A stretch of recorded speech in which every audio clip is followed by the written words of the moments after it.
여러분 안녕하셨습니까? 양영태 TV의 양영태입니다. 2025년 9월 5일이 되겠습니다. 이 동아일보 이기용 논설위원이 이런 얘기를 했습니다. 칼럼을 썼는데 무소불위한 21세기 신국보위, 무소불위한 21세기 신국보위 이름이 지금 민주당 이름이 신국보위. 그 당시는 말이죠. 그 당시는 진짜 국보위 시절은요 비상계엄합니다. 비상계엄하에서 국보위는 그거는 있을 수 있습니다. 네. 그런데 이거는 비상계엄도 아닌 자유 대한민국 민주주의 시대 헌법화의 시대에서 무소불위한 21세기 신국보위, 국보위보다 더한 이러한 것이 있다는 것은 이거는 정말 개탄할 일이 아니라고 할 수 없습니다. 네. 바로 이것을 이기용 논설위원이 지적을 하고 있습니다. 이 칼럼을 중심으로 한번 읽어보도록 하겠습니다. 이 권력자가 뭐든지 마음대로 하는 그 시대가 그런 암묵기라든가 뭐 고대나 중세 절대왕권 시대 그때만 있는 게 아니고 우리 역사를 이렇게 보면 계엄령 하에서는 항상 이런 시대가 있을 수 있습니다. 아직 어린 중고교 시절에 이기용 논설위원이 수레를 했는데 1980년대 초반에 TV에서 쏟아져 나오는 국보위 뉴스들을 들으면서 느꼈던 황당한 느낌이 지금도 기억난다는 겁니다. 당시 국보위는 집권 세력이 원하는 것 뭐든지 법률로 만들어냈고 1980년 10월 27일 출범한 국보위가 6개월간 만들어낸 법률은 무려 189건에 달했다는 겁니다. 이거는 지금 이 민주당이 하는 거에 조적지혈에 불과합니다. 별거 아닌 겁니다. 지금 민주당 보십시오. 법을 몇 개나 만들었을까요? 대학 이기용 논설위원이 대학 신입생 시절에 시위를 하다가 잡혀간 선배들 재판을 방청하면서 느꼈던 감정도 지금도 선명하다는 겁니다. 기계처럼 틀에 박힌 판결문을 읽고 유죄를 때린 뒤에 도망치듯이 법정 뒤로 사라지던 판사들의 초라한 뒷모습이 생생히 떠오른다 이렇게 표현합니다. 최고 권력자가 입법, 행정, 사법 3권을 다 장악했던 무소불위한 절대 권력의 시대는 38년 전에 종식됐다. 이거는 군사 정권이니까 당연히 이거는 군사 정권이고 비상계엄하고 하니까 가능하죠. 그리고 시대적으로 말이죠. 그때가 대통령 시해라는 엄청난 파고가 있었기 때문에 국가의 공백을 막기 위해서 군부가 위기를 관리했다 이렇게 볼 수 있는 겁니다. 함에도 불구하고 지금 상황은 위기관리가 아닙니다. 민주당 제멋대로 한풀이하는 겁니다. 지금 민주당 제멋대로 지금 법을 만들고 멋대로 만드는 겁니다. 자기네들의 유리하게 자기네들이 무언가 목표를 가지고 거기에 가는 것입니다. 정청래를 한번 보시면 잘 알 것입니다.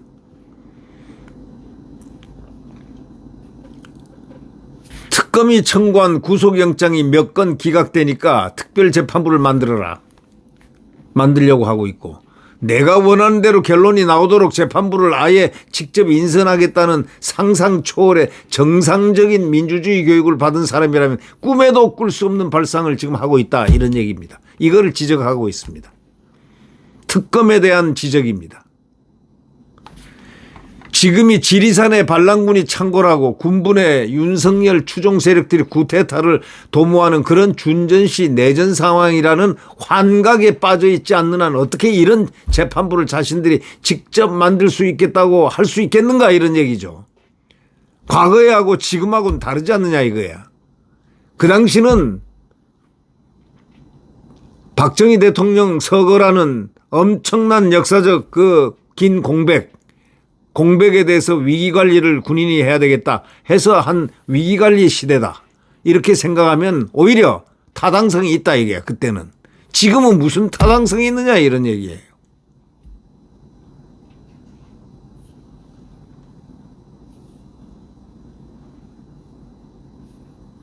지금 민주당 하는 걸 법을 찍어내는 걸 한번 보세요. 만들어내는 거.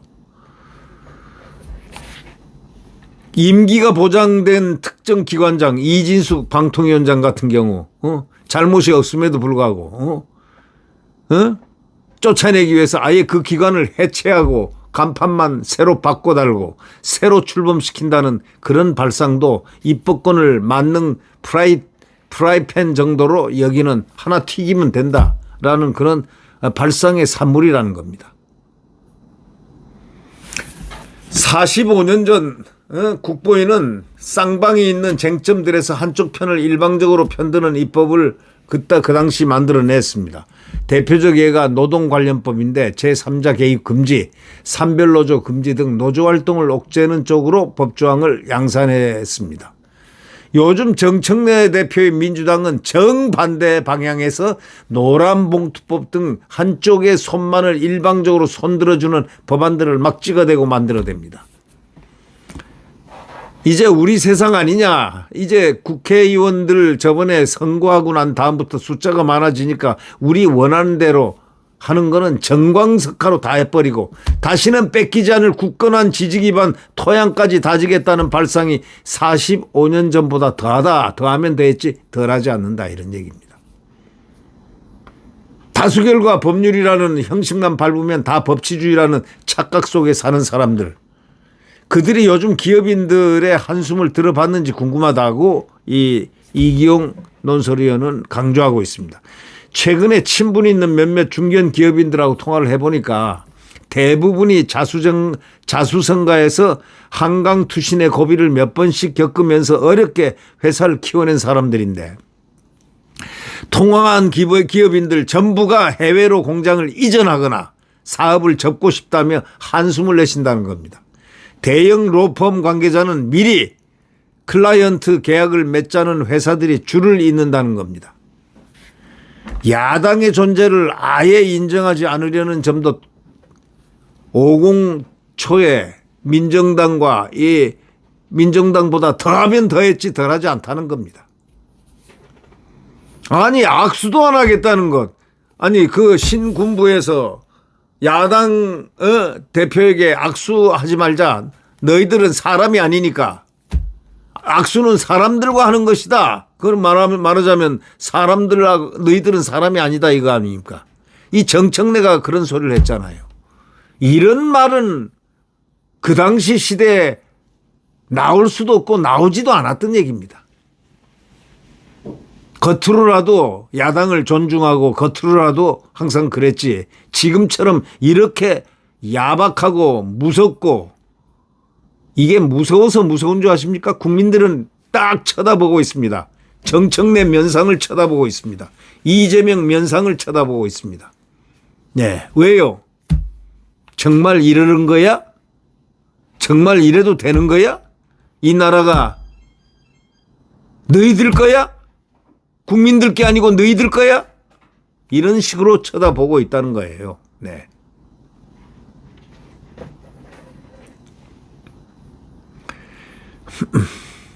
요즘 좌파 인사들 입에서는요. 현 좌파 진영 정당들끼리 진보 보수를 나누는 새로운 이념 구도 청사진이 서슴없이 나온다는 겁니다. 현재 1부터 10 이념 스펙트럼에서 6 내지 10, 6에서 10은 정치적으로 절멸시켜버리고 1에서 5가 좌우 구도로 형성하겠다는 겁니다. 그러니까 너희들 필요 없다. 너희들 죽여버린다. 해산하겠다. 이게 바로 그 수작들 아닙니까? 네. 이쯤 되면 국민은 물을 권리가 있습니다. 이제는 물을 권리가 있다는 건 뭐냐. 국민들이 이제 주인의식을 발동할 때가 됐다 이런 얘기입니다. 당신들이 꿈꾸는 대한민국은 어떤 나라인가를 알고 싶다 이거야. 네. 앞으로 민주주의를 말하자면 자유민주주의의 핵심 가치인 소수 의견을 존중하고 토론을 통해 접점을 찾아가는 수기민주주의, 상권 분립, 입으로만 민주주의를 말하지만 자유민주주의의 핵심 가치는 이렇다 이거예요. 그다음에 상권 분립, 권력 견제라는 요소들은 다 팽개쳐버렸습니다. 엄혹한 독재 시절에도 온전했던 야당 배려 관행들마저 사라졌습니다. 이젠 야당이 추천한 야당목 자리에 승인마저 거부합니다. 야당목도 뺏어버렸습니다. 네. 인권위가 뭡니까? 인권위는 야당목, 여당목 뭐 이게 다 있지 않습니까? 이걸 정해져 있는데 야당목 두 사람 올렸더니 두 사람 부결시켜 버렸어요.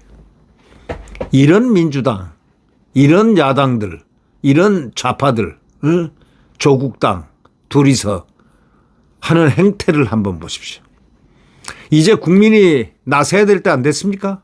국민이 이제 나서서 이제 그러지 마. 그러면 혼날 거야. 라고 경고를 줘야 될 때가 안 됐습니까? 바로 그 얘기를 지금 이기용 논설위원이 하고 있는 것입니다. 그부들 도시락 반찬을 뺏어가는 걸로 모자라서 아예 너는 내일 뭘 싸우라고 명령하는 일진의 행태라고 신랄하게 비판하고 있습니다. 야당을 인정하지 않는 이유에 대해서 여당은 내란과의 전쟁을 이유로 뭐 내란 세력이라고, 내란 세력 척결이 우리 사회의 최대 과제라는 것입니다. 내란이 언제 일어났냐 이거야. 그러나 현실은 어떠냐 이거야. 12.3 계엄은 주도 세력과 가담자 99%가 직후에 다 체포됐지 않냐 이거야. 국민적 심판은 탄핵과 대선으로 이루어졌고 사법적 심판은 사상 최대 규모의 특검과 사법부가 이미 진행하고 있지 않냐 이거야. 아직도 척결 못할 내란 세력이라고 해봤자 비유하자면 마을에 내려온 빨치산에게 자이든 강압에 의해서든 주먹밥을 제공했다는 의심을 받는 마을 주민 몇 명 정도일 거다 이거야. 그럼에도 정 대표, 이 정청래 등이 끈질기게 내란 세력 척결을 외친 것은 내년 지방선거에 다 먹겠다는 이 프레임으로 끌고 가서 계속 정치적으로 이용하겠다는 그런 전략이다. 이런 얘기죠. 여러분 어떻게 생각하십니까? 과대 포장해서 집요하게 선정선동하는 것은 좌파의 골수 수법이니까 새삼스러울 게 없는 일입니다. 절대 권력 그 독재 시절을 연상케 하는 발상과 행태. 이게 지금 속출하고 있는 그들이 입으로는 민주화 운동 출신 운운하지만 막상 민주주의에 대한 교육도 받은 적도 없고 훈련도 받은 적도 없는 전혀 안 된 사람들임을 스스로 증명해 줍니다. 그들이 언제 민주주의 교육을 받았습니까? 네. 그들이 대학생 때 공부라도 제대로 했습니까? 학교 와서 깽가리 치고 운동권이나 하지 뭐 했습니까? 공부했습니까? 버젓이 무슨 과 무슨 대학 무슨 과 하지만 실제로 공부를 한 사람이 몇 명 됩니까? 도대체가 혁명정부적인 발상을 하고 있다 이런 얘기입니다. 입법 독주가 지난해 4월 민주당의 압승을 안겨준 민심이 바란 것이었을까? 지난해 총선은 투표 한두 달 전만 해도 국힘의 압도적 승리가 예측됐었습니다. 민주당의 압승은 100% 윤석열 김건희 부부가 선사한 선물이었다. 이런 얘기입니다. 필자는 어떤 일이 벌어지면은 여야 좌우를 받고 대입시켜서 생각해 보는 걸 습관처럼 하는데 예를 들어서 계엄 사태가 벌어지면은 만약 윤 대통령이 아니라 문재인이 2019년 조국 사태 같은 위기 상황에서 계엄을 했다면 나는 어떻게 판단했을까 하고 생각하는 식입니다. 샤넬백 등 김건희 주문이 잇따를 때는 김건희 이름 대신에 김정숙을 한번 대입해보곤 했다는 겁니다. 이 대통령과 민주당도 역지사지를 거꾸로 해보기를 바란다고 지금 이 필자는 그렇게 강력하게 요구를 하고 있어요. 이기용 논설위원은 역지사지를 해보기를 바란다고 지금 요구를 하고 있습니다. 만약에 지난해 총선 당시에 윤석열 대통령이 진정성 있게 국민에게 사과하고 엄정한 법의 심판을 받겠다고 약속하고 이런 식으로 겸손한 모습을 보였다면 그 결과는 국민의힘이 압승을 했다고 생각하는데 그때 그렇게 가상을 한번 해보자 이거야. 공산 전체주의를 유달리 강조했던 윤 대통령이 총선 승리로 국민의 위임을 받았다면서 민주당을 종북 세력과 연계된 정당이라 공격하고 대체근로 허용, 노조에 대한 징벌적 배상 강화, 사법부의 좌파 척결 등을 밀어붙였다면 민주당은 다수결이니까 법 취지에 어긋나지 않는 일이라고만 고개만 끄덕거릴 것인가 하라고 이기용 논설위원은 묻고 있습니다. 문학평론가 홍사중 씨는 이렇게 얘기합니다. 권력은 술처럼 사람을 취하게 만든다. 이렇게 했습니다. 취할수록 더 마시는 듯 권력도 커지면 커질수록 더 취하게 된다. 천박한 권력일수록 주정꾼처럼 힘자랑을 못 참는다. 하지만 권력을 모두 움켜쥐려는 자는 반드시 모두 다 뺏긴다. 뺏기고 마는 게 세상의 이치임을 역사는 보여줘 왔다라는 사실을 이기용 씨가 마지막에 그 얘기로서 대체하고 있습니다. 권력을 모두 움켜쥐려는 자는 반드시 모두 다 뺏기고 마는 게 세상의 이치임을 역사는 보여주고 있다. 이렇게 말미를 치고 있다는 사실을 잘 알아듣기를 바랍니다. 네, 구독 버튼과 엄지를 눌러주시면 대단히 감사하겠습니다.